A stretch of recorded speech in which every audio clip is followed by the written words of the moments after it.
And hello again, it is I, Samuel Alexander, reading another poem titled Mine from my book, Raylan, third in the I See Things in Blue series. Um, this is a short one, and you all know how I feel about short ones. It's barely 5 lines.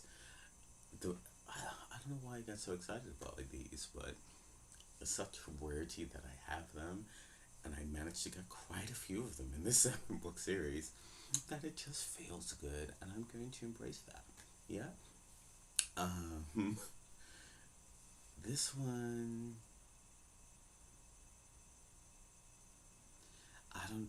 I feel like I have quite a few reasons why it fits Raylan, and it's actually making me smile before reading it because you know you learn a new thing, even about your own work every time.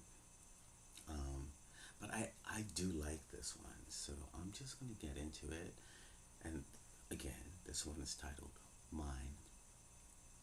I see with my soul what my eyes can't identify. I hear with my aura sounds too complex for my ears. I feel with my heart what my hands can never touch. I envision with my mind. No, this truth is mine. I'll keep it inside. Um, it's very real in the sense that the very last line, you know what? No, I'm not going to tell you.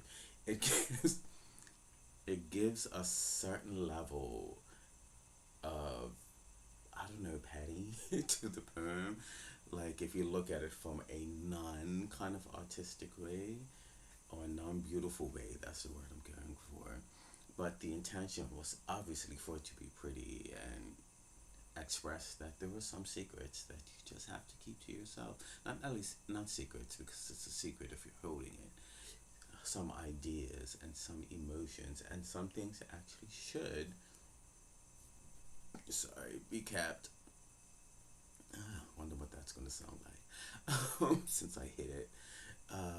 Should be kept for you and for your own soul and for your own growth. Sometimes you should move in silence. But in this instance, I like that it expresses how things that aren't necessarily tangible, except for the heart, because the heart actually is, you know, something you can touch. But the line, I feel with my heart what my hands can never touch.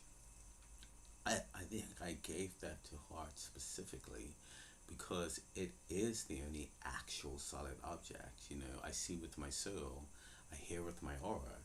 I was trying to keep them in that range, soul, aura, heart, the type of things that you can give a figurative presence that can do things beyond what they should be naturally capable of doing.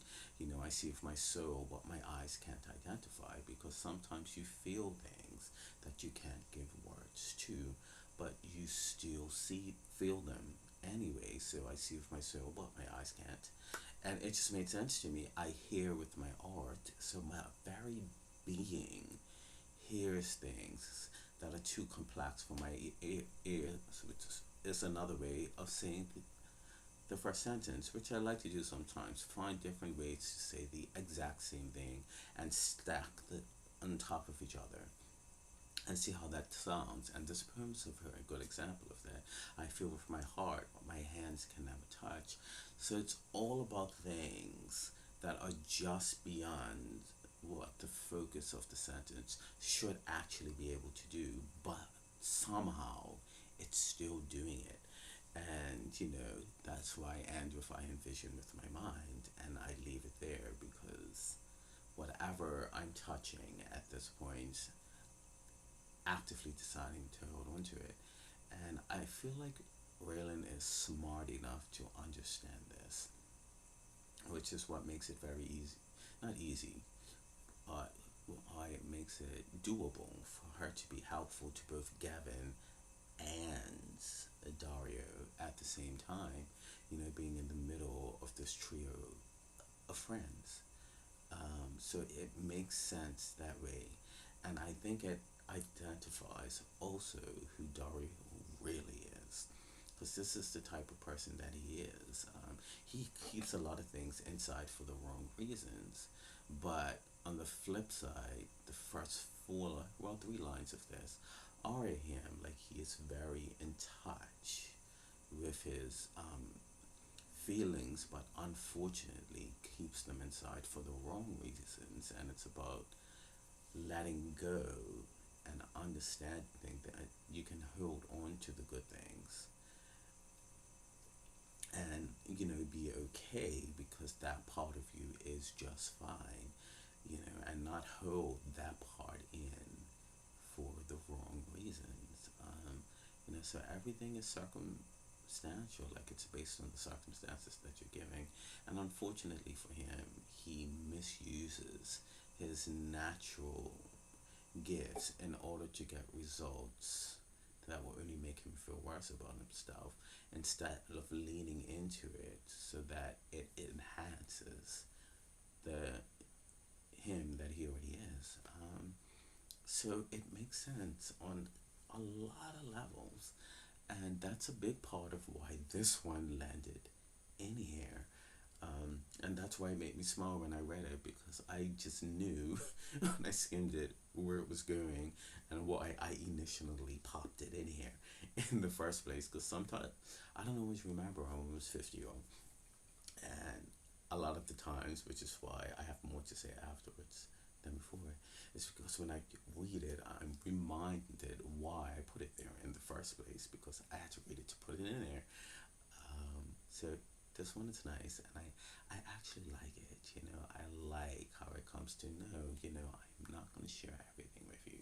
Moving in silence is a thing, and I definitely think this one speaks to that.